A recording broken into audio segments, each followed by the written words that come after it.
సంగారెడ్డి జిల్లా కంగ్డి పోలీస్ స్టేషన్కు 10 సంవత్సరాల కుర్రాడు వినయ్ రెడ్డి తనకు అన్యాయం జరిగిందని కంప్లైంట్ ఇవ్వటానికొచ్చాడు. పెద్దల తోడు లేకుండా ఈ కుర్రాడొక్కడే స్టేషన్కు రావటంతో పోలీసులు ఆశ్చర్యపోయారు. ఆటబొమ్మలమ్మే వ్యక్తి తనను మోసం చేశాడని ఆ అబ్బాయి ఫిర్యాదు చేశాడు. ఆటబొమ్మలు పనిచేస్తాయని నమ్మించి పని చెయ్యని బొమ్మలను అమ్మి మోసం చేస్తోన్న వ్యక్తులను కేసులు పెట్టి జైలుకు పంపాలని వినయ్ రెడ్డి డిమాండ్ చేశాడు. కంగ్టి మండల కేంద్రం పోలీస్ స్టేషన్ పరిధిలో మండల కేంద్రానికి చెందిన 10 సంవత్సరాల వినయ్ రెడ్డి అంగడిలో హెలికాప్టర్ ఆటబొమ్మ కొనుక్కున్నాడు. ఇంటికి తీసుకువెళ్లి చూడగా ఆ హెలికాప్టర్ పైకి ఎగరటం లేదు. ఎగరని హెలికాప్టర్ నాకెందుకని షాప్ యజమానికి రిటర్న్ ఇవ్వటానికి వెళ్లాడు. ఒక్కసారి ఇచ్చిన వస్తువును రిటర్న్ తీసుకోమని షాప్ యజమాని తెగేసి చెప్పాడు. దీంతో తనకు అన్యాయం జరిగిందని, ఈ విషయంపై షాప్ యజమానిపై కేసు నమోదు చేయాలని పోలీస్ స్టేషన్కొచ్చి ఫిర్యాదు చేశాడు వినయ్ రెడ్డి.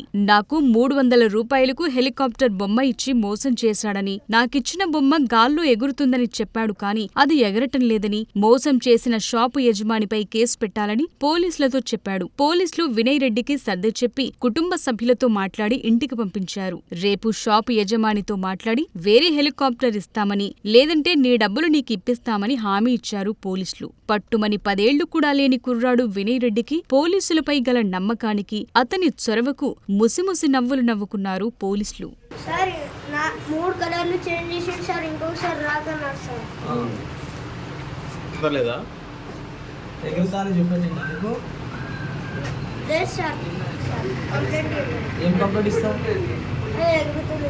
ఎవరి మీద కంప్లైంట్ ఇస్తావు? ఆయన షాపు మీద కంప్లైంట్ చేస్తున్నాను.